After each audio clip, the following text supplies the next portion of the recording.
welcome to Hindsight Tonight. I'm Damian Muziani, and here's your news. Leading off, the worldwide fascination of Spare, the juicy tell-all memoir of Prince Harry, has spread like the new Omicron strain and is now in the Guinness Book of World Records.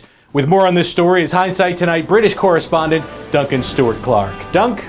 Yes, Damien, and hello to all your viewers all over the Hindsight Tonight world. Spare, authored by Prince Harry, has eclipsed all other non-fiction tomes by selling 1.4 million copies here and across the pond. That is the equal of 2 million metric copies, but I digress. Much of the content seems to strike a common chord with financially strapped Britons. For example, after Harry writes that when he was struck off from the royal family, he was left in appalling straits with only, and I quote, a couple of houses and 100 million in the bank. Destitute? Blimey, I should say so. I suppose Harry used to be that little blighter named Oliver, eh? But the troubled ginger one was also in terrifying physical distress. Listen to Harry's own words about parky weather in Antarctica when he suffered frostbite on his dick.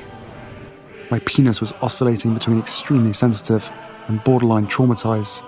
She'd urged me to apply Elizabeth Arden cream. Then I took a smidge and applied it down there. Brave, brave lad.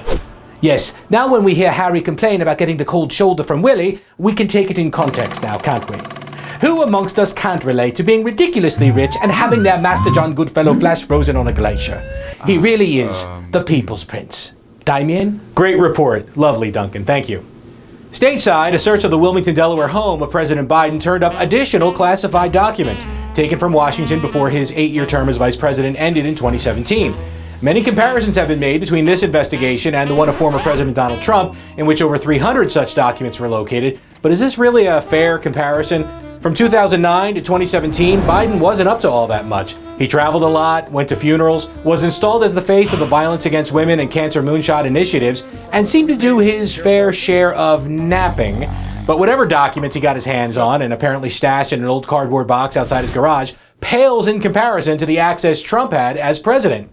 But don't you worry, JB. Hindsight has the answer for you. Scapegoat.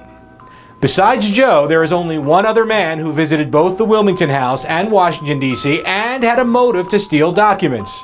Hunter Biden.